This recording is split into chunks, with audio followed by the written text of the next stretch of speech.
Bismillahirrahmanirrahim. Assalamualaikum warahmatullahi taala wabarakatuh. Salam hormat, salam sejahtera. Sukan Plus Close Up bersama saya Haidar Ali, host anda untuk minggu ini. Baik, sekarang kita ada The Pocket Rocket Man. Siapa tak kenal, Dato' Azizul Hasni Awang. Jangan lupa, dulu kita juga ada The Turtle Head. Kedua-duanya jaga berbasikal track. Pernah menghiasi arena sukan negara. Baik, generasi milenial, Gen X, Gen Y, Gen Z mungkin dah tak kenal nama-nama besar yang pernah mengharumkan, pernah menghiasi arena sukan negara. Tapi percayalah, tiada yang dulu, tiadalah yang sekarang.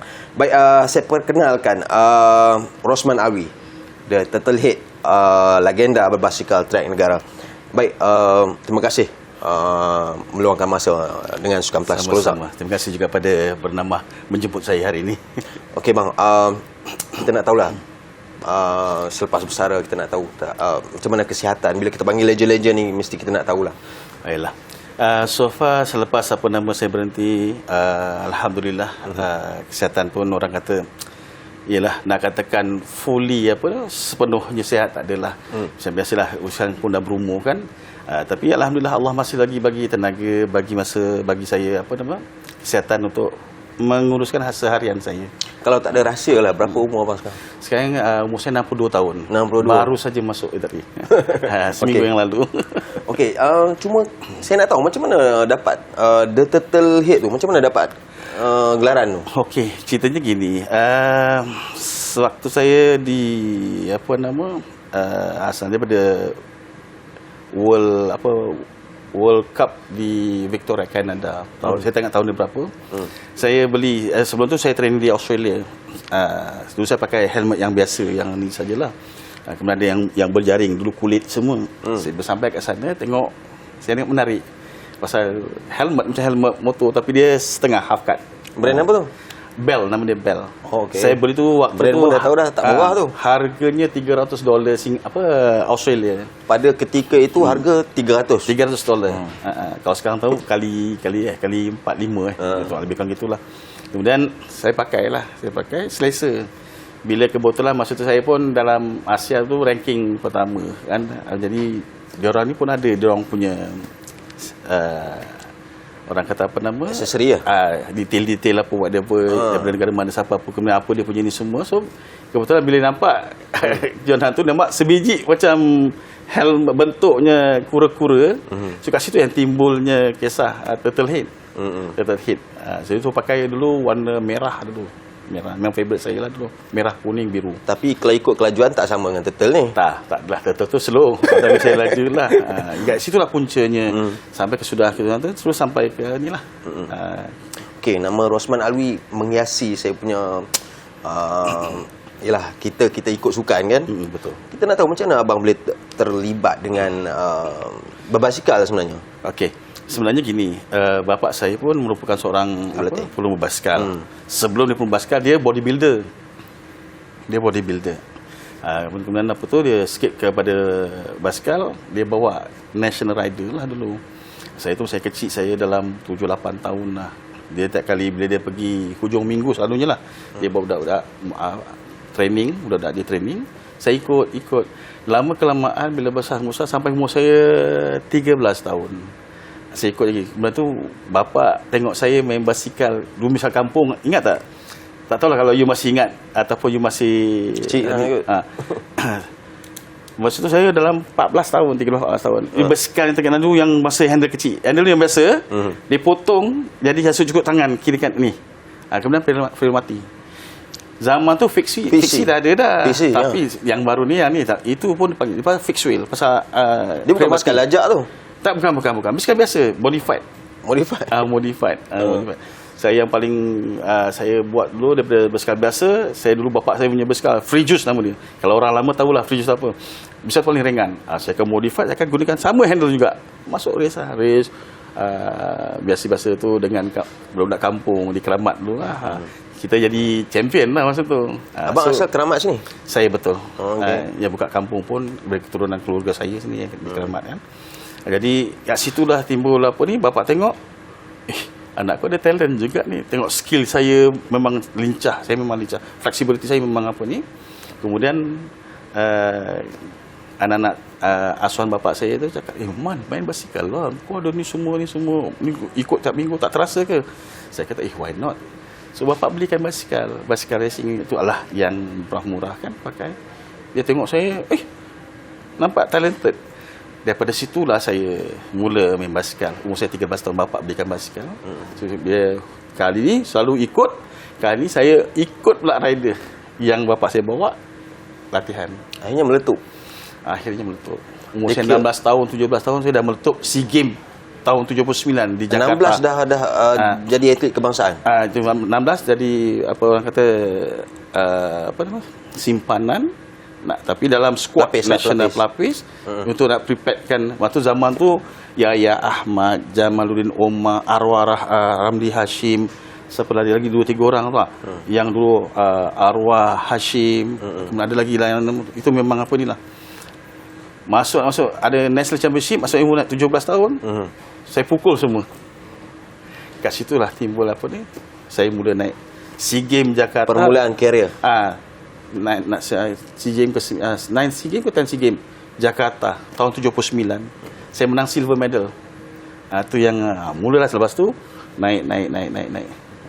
Kalau ikut saya punya bacaan, 2 emas Sukan C, jadi juara pecut Asia 1987. Juga 2 kali layak ke Olimpik Los Angeles saya. 1984 dan Seoul 88 betul. 88. Saya. So macam mana pengalaman Olimpik tu?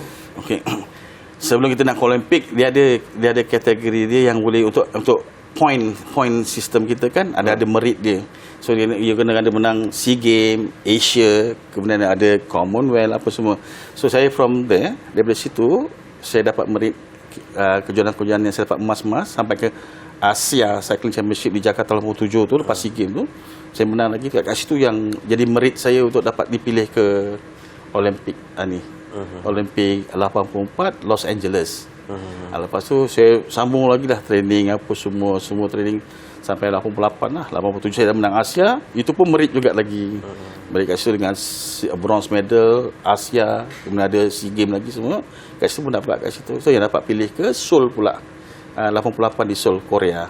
Selatan. Abang kategori apa masuk? Saya dulu masuk favorite saya. Sebelum ni saya memang sebelum saya jadi track rider, saya pelumba lebuh raya. Tapi ada satu ketika tu memang ada juga menang jelajah juga zaman Isya Amin dan seterusnya lagi. Satu ketika saya ketahanan diri saya tak kuat. Contohnya bila buat medical check up, saya ada masalah paru-paru. Yang doktor mengatakan kalau you pergi lebih daripada 100 km, you akan collapse. Bukan collapse. You akan jadi fatigue, jadi macam orang kaku, jadi macam apa ni lah, macam tak bermaya. Okey. So dari situ saya fikir banyak kali juga, pasal saya takut saya zaman basikal saya akhir. Tapi ada advice doktor, you kalau bawah daripada tu insya-Allah. Tapi you kena training, banyak training endurance juga, dan juga exercise, breathing exercise to make up balik you punya apa nama tu lah, throughout whatever medication lah. So alhamdulillah, saya tengok makin lama makin okey. Check balik yearly, sebut setahun 2 kali check dah apa, saya punya paru-paru everything semua normal balik. Bila normal tu saya terpaksa akhirkan lebuh raya, fokus kepada sprinter. Jadi event saya selalu yang masa yang start tu 1 km uji masa, 200 meter sprint. Waktu sebelum tu belum ada lagi Kirin lagi. Walaupun di Jepun dah ada, tapi di Malaysia belum favorite lagi. Kirin asalnya daripada Jepun. Daripada Jepun. Memang daripada Jepun. Lepas tu baru worldwide. Worldwide asal tu. Daripada situ dah saya start main sprint. So kalau ikut abang punya, yang mana lagi lebih kepuasan lah, track ataupun lebuh raya? Okey. Pasal itulah saya cakap tadi, saya nak ke lebuh raya, saya dah terpaksa matikan hasrat saya. Saya pun memang suka lebuh raya. Tapi bila menangkan keadaan kesihatan dan keadaan paru-paru saya tak ikut kepuasannya memang lebuh raya lah. Lebuh raya. Tapi saya bila dah skip balik ke track ni, nak tak nak saya kena terima.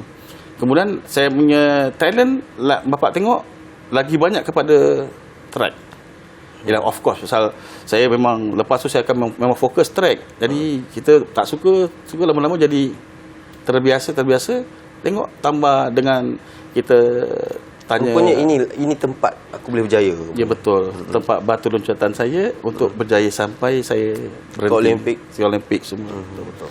Okey, siapa sebenarnya selain daripada arwah ayah di belakang abang yang menyokong kerjaya sukan? Saya selalunya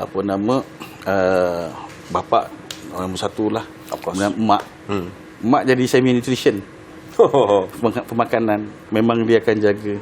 Walaupun dia bukan jenis orang moden tapi dia faham, dia tahu. Mungkin dalam kita mungkin dia tengok artikel-artikel ke apa kan, untuk dia jadi nutrition saya. Itu mak saya memang, kadang saya bapa kena marah dengan bapa, saya down, mak datang. Kemudian keluarga, kawan-kawan. Tapi selalu yang paling best bila kita berlumba, orang kampung. Datang turun, bagi support. Orang kampung ni Datuk Keramat lah. Rasa saudara semua dipanggil lah semua. Kat Stadium Merdeka dulu, Stadium Merdeka. Itu padat, penuh. Orang-orang kampung. Turun habis semua orang kampung. Turun. Alhamdulillah. Lebih semangat lah. Macam itulah. Tapi memang itulah. Yang bila cerita, bapa, mak, family, kemudian kawan-kawan orang kampung. Itu. Okey, apa kenangan terbaik untuk seorang Rosman Alwi menjadi atlet negara menyarung jersey Malaysia ni? Kalau saya sebagai seorang sukan, kejayaan kita lah. Rasa sudah tentu menangi pinggat. Tak kira pinggat apa. Dulu masa mula-mula saya main tu saya tak jadi dapat pinggat. Tapi ada satu ketika tu saya nak tengok sejauh mana kebolehan saya untuk mengekalkan saya punya prestasi dan juga orang kata yang dibanggakan lah. Tu saya target. Kalau tak saya bila saya game je mesti nak target gol. Sampai ke Asia satu ketika saya kata sampai sejauh mana saya nak, kalau boleh ke Olimpik atau World Championship. Macam tu sekali lah. Tapi alhamdulillah tercapai juga. Okey, kita nak tahu sikit sebenarnya karakter Abang Rosman. Kat rumah lah, garang ke? Saya kalau ikutkan pada arwah saya ayah dulu sendiri, dulu. jangan cerita. Oh ya.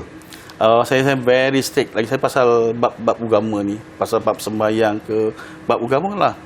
Kemudian punctuality, ketepatan waktu, masa. Itu dia beri. Tak suka macam masa-masa tu dia sangat tak suka. Kalau dijanji kata pukul contohnya kita pergi wedding lah kata 12.30 siap, lepas kita akan gerak.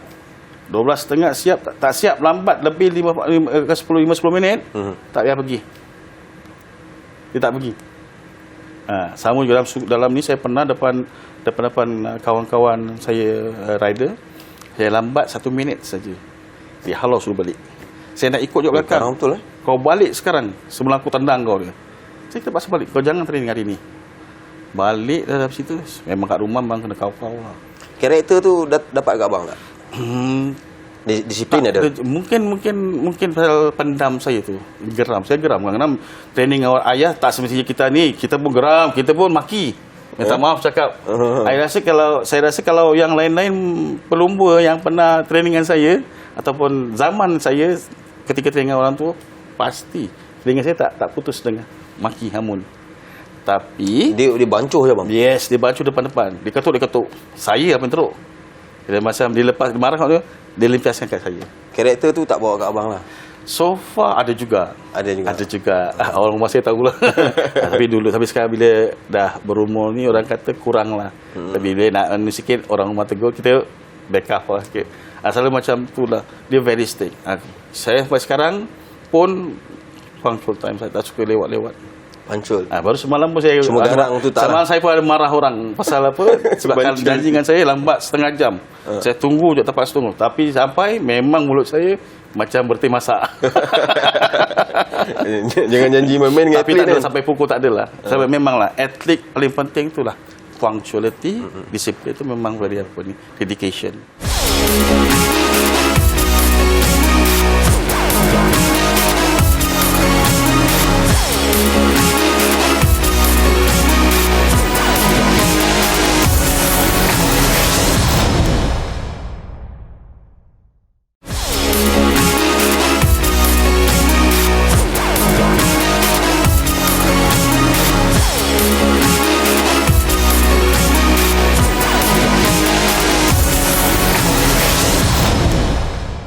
Saya ada baca satu artikel yang abang pernah kena tampar dengan arwah ayah. Betul. Depan kawan-kawan. Itu yang saya cakap tadi, kena lempang, kena tendang. Oh, ya? Pernah. Sampai saya menangis lah. Tapi itulah yang membentuk Kawan-kawan tak karakter berani nak tolong. Tak berani. Kau jangan masuk cabang, aku lempang. Kau enggak, aku lempang. Macam tu sekali ayat dia. Tapi kat situ saja. Dah habis training, dah apa kalau time duduk kan, dia akan sediakan minuman. Siapa training dengan Pak Alwi, arwah Pak Alwi, TO dah memang sinonim. Mesti TO arwah mak buat lah. Bukan arwah bapaknya, mak buat. Dengan biskut-biskut tu, dengan mi apa macam-macam lah. Memang dia lepas tu itu je dia ambil kat situ. Jadi kat situ je lah. Tak ada sampai apa ni, tak ada. Tapi saya juga tetap. Pasal saya fikir balik, itu untuk mungkin dia nak saya berjaya. Saya walaupun untuk down, mak bagi apa ni, kena ingat man, bapak tu buat ni bukan pasal apa, tak sayang, nak engkau berjaya. Biar dengan dia kau tahan, dengan orang lain nanti macam mana. Fikir balik. Dengan apa yang dia buat tu, mungkin itulah yang melahirkan Rosman Alwi. Sebenarnya sampai saya berjaya lah. Terima kasih pada dia lah, arwah bapa saya. Kalau tak keberatan, family, anak berapa orang? Saya 5 semua. Tapi dia 5 saya tak galakkan. Tak macam arwah ada ayah sebab tertentu lah. Macam di zaman saya, adik-adik saya, bapa saya, semua yang perempuan. Tapi disebabkan yang nombor 2 tu ada kena parpol berair dan meninggal dah arwah adik saya nombor 2. Yang nombor 3 yang baru ni tak sampai sebulan lagi meninggal kanser. Dia pun pernafasan tak kuat. Yang masa kekal tu saya dengan yang bongsu arwah Isya Alwi. Itu pun dia berjaya juga, dia di bawah saya ketika saya dia selalu nombor 2 nombor 3 lah. Saya yang paling atas. Tapi bila dia dah kahwin tu saya ajak juga, tapi dia tak nak. Dia pun fed up. Dia marah kat saya juga. Kira asyik engkau je menang bang, aku tak pernah menang. Asyik kau ke glamour. Saya bercakap gitu, bukan apa. Dia bagi saya, dia kurang latihan. Jadi kurang latihan, nak berjaya macam mana? Macam saya, walaupun kena penuaki, saya dah jadi masak lah. Dah jadi lali, terpaksa apa ni. Saya fikir satu je, ambil think positif. Itu yang paling penting. Tapi itulah orang cakap, apa yang ayah kita buat, mak kita buat adalah something yang orang cakap sentimental untuk kita. Itu saya yang bila saya selalu bagi nasihat pada yang sekarang bila orang interview kan, yang paling penting dalam keluarga ni, kalau nak anak tu berjaya atau dalam sukan, orang tuanya atau family tu ambil sama. Ataupun ada keluarga tu asalnya memang ada sukan dalam keluarga tu. Kalau ada sebut orang kata budayakan sukan. Jadi akan terikut nanti. Kerana bila tiada kejohanan, kita support. Kat situ yang paling kekuatan family tu akan motivate kita. Saya banyak bila talk dengan motivation dengan youngsters, saya cakap macam tu. Paling penting. Tapi dalam masa sama, bawa pelajaran sama ke dalam sukan. Bring your brain together dengan you itu selari. Jangan kurang.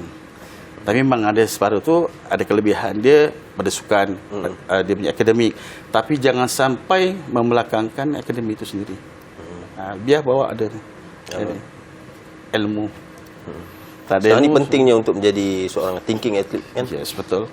Sekarang bagi saya sekarang ni ambil peluang. Pasal budak-budak sekarang ni dalam dia sekolah. Lepas sekolah dia ambil bawah sampai ke universiti, dia bersukan, majukan negara, boleh membantu untuk masa depan dia orang. Okey, bang, bila kita dah tanya kenangan manis, kita nak tahu jugalah kenangan pahit tu dalam kerjaya atlet berbasikal track ni. Okey, itu yang satu mungkin ada pernah tersebar kisah di SEA Games yang saya dikatakan mengambil dadah. Mengambil dadah. Sebenarnya saya tak ambil lah. Kemungkinan saya ada silap. Selalunya kita kalau nak pesan pada orang-orang apa ni lah, bila kejohanan tu jangan suka keluar, kalau orang Jawa kata sembrono, suka sembarangan, kena kita campur dengan negeri lain, pergi minum, pergi apa semua. Kita tak tahu rival kita macam mana. Kan? Karena musuh kita orang yang dekat dengan kita. Dalam negeri ke apa, kita keluar-keluar, masuk something, kita pergi kencing ke, kita leka dalam air, ataupun dia pergi ambilkan makanan ramai, satu air untuk saya dituang apa, kita tak tahu. Itu dalam tu anabolic steroid yang saya dengesahkan itu untuk Itu tahun berapa bang? sekejap. SEA Games Manila 81 kalau tak silap saya. Tu dia bila Itu detik hitam waktu abang saya berjaya. nak final, nak fight for gold untuk acara sprint tau. Bronze medal saya kena tarik. Waktu tu 1 km saya dapat bronze. Santos Indonesia, apa nama, Filipin. Indonesia saya. Masa nak final, dia orang dah nak start, dia orang baru nak start dah. Belum start lagi nak start. Dapat news saya tak dibenarkan masuk ke Sebab doping. Positif doping. Positif. Itu yang itu memang saya frust. Memang saya confident masa tu memang gold medal. Kemungkinan kelalaian saya keluar waktu malam dengan kawan-kawan, ini yang mungkin kemungkinan itu yang jadi macam tu. Ada dua bahan yang terdapat dalam tu lah, anabolic steroid dengan ubat batuk kodin dulu. Yang kata tak boleh apa ni. Saya pun ada masa tu ada batuk-batuk. Saya beli sendiri dekat farmasi sana. Saya tak tahu, saya tu sains sukan. Ini penting sains sukan. Saya tak tahu sains sukan, saya cuma ingat bila berbatuk tu ada dua, satu yang tak mengantuk, tak boleh dadah, satu lagi yang biasa ni. Saya ingat biasalah saya minum dalam, saya ambil tu 2 hari. Jadi kat situ nampak Ada 2 bahan tu lah. 2 bahan. Itu yang saya betul-betul frust sangat. Pasal goal yang nak dapat tu habis macam tu saja. Setelah bertahun-tahun training lah. Memang of course Apa lah. reaksi arwah tu? Arwah ayah? Bapak terkejut lah. Saya kena marah. Pasal bapak memang confident saya. Kalau tak, yang 1 km tu, 1 km uji masa, dia tak anu sangat. Tapi dia memang target untuk ni. Pasal waktu latihan, memang SEA Games record. Memang SEA Games ni apa ni. Dia orang tak boleh apa ni semua. Tapi bila macam tu, saya kena marah habis. Saya kena lempang. Tapi saya tak cerita kat Al-Masud, tak cerita. Tapi di hotel saya kena marah. Aduh, dia tak bercakap dengan saya sampai balik SEA Games. Marah sangat kat saya. Saya explain lah, saya cakap benda macam ni. Kau ni ada ke ni? Saya tak tahu cara keluar. Kau tadi lagi, keluarlah lagi suka-suka kau. Aku dah cakap jangan keluar. Memang dia larang saya. Saya jumpa kawan kejap pak, kata. Kawan-kawan lama tak jumpa. Dia tak cakap apa, tapi saya keluar. Kemungkinan ni dah anak derhaka. Lawak je. Kemungkinan itu mungkin sikap regil lah itulah. Itulah. Kali dengar cakap bapak. Allah. Okey baik. Rejim latihan. Kita tengok sekarang. Okey, kita macam kami wartawan boleh masuk gym tengok atlet berlatih. Dulu zaman abang macam mana? Zaman saya mana ada tu semua. Tak ada. Bila ada MSN tu baru saya masuk ke gym. Jumpa doktor, jumpa pakar-pakar apa nama semua. Yang saya dengan saya dulu, yang dulu saya sering dengan Profesor Zul di UiTM, Zul Kadir. Saya sampai berlumba-lumba dengan dia lah. Kalau dia dengar, kalau dia tengok nanti ni mesti dia gelak. Zaman saya bilang betul bukan? Dengan satu lagi yang pakar strength daripada Amerika. Apa nama saya, Prof Kadir tahulah, Zul Kadir tahulah. Kemudian sebelum tu saya cuma baca banyak artikel-artikel apa ni lah, artikel-artikel. Kemudian dulu ada video pakai apa, yang cartridge saya carilah kat mana-mana yang boleh apa ni. Zaman-zaman ni semua pun tak anu sangat, tak dulu canggih basikal lagi. macam mana? Basikal saya dulu semua besi lah. Yang saya pakai Sekarang yang ringan. sebelah awan cakap kata basikal tua tu, itulah besi. Besi itu namanya Tenji. Dibuat kawan saya orang Filipin yang belajar buat frame di Jepun. Dia minta dekat saya, Man, dia kata, why not aku buatkan aku satu basikal, tapi bukanlah sophisticated, tapi kuat untuk you punya acara sprint, kuat dan flexible. So dia buatkan, harga saya buat tu tempat, tapi kita kena bayar laman sikit. Pasal aku pun cari bahan nak kena ni juga, tapi aku sebagai kawan lah gitu. So harga berapa dia kata? Kalau kau buat tu Malaysia ringgit, dalam RM800 kita. Itu yang mahal. Sampai Asia saya menang. Yang tu basikal mahal, tua tu 800. Tapi kalau komplit saya tukar, zaman saya tu tak ada disc. Yang saya tu pakai rim titanium. Saya punya titanium, saya punya sharp, saya punya apa nama semua tu banyak titanium. Cuma handle besi lah, dengan body besi lah. Itu. Kalau compare dengan teknologi, saya tengok dulu track macam sekarang track Okey, mungkin kayu velodrome papan. ya. Dulu Okey. tar je kan. Zaman-zaman saya tu masa tu saya main basikal tu velodrome kita Malaysia tak ada langsung. Kalau nak ada pun tu dah lama saya training basikal track training track saya dihantar ke Bangkok. Yang paling dekat Bangkok lah. Murah kemudian. Tapi sana dia punya track simen. Konkrit 45 darjah. Saya naik beberapa kali jatuh kat situ. Kita tak biasa kan. Tangan habis. Tangan ceritalah, tak usah ceritalah. Lutut apa semua. Sampai tiap berapa bulan sekali training sana lama-lama okey. Kat situ lah kita apa. Tapi track tu di Stadium Merdeka lah. Yang paling kerap saya jatuh ataupun bertanding Stadium Merdeka dan Stadium Kota Raja Kelang. Itu perjalanan yang selalu kita buat. PKBM dulu buat lah di acara track. Olimpik, kalau Olimpik saya tengok tar. Olimpik tak? Olimpik dia ni simen. Simen. Di Los Angeles. Simen. Kalau di Seoul kayu. Macam di nilai. Dia kalau tar tu jatuh memang Jangan cerita. Tapi bayangkan tak boleh laju lah. Kalau 1 kilometer tak boleh laju. Semua acara banyak mustard. Acara beramai-ramai. Dia tak boleh buat itu yang ni. Tapi memang kalau jatuh situ macam kita umpama kita tengok jalan raya. Kan? Kalau jatuh kan habis semua. Tapi kita dah biasa hari-hari training kat situ. So far kita boleh tahulah kat mana kita nak laju, kat mana kita apa semualah. Okey bang, seminit. Kita ada seminit lagi. Apa harapan Rosman Alwi berbasikal track Malaysia?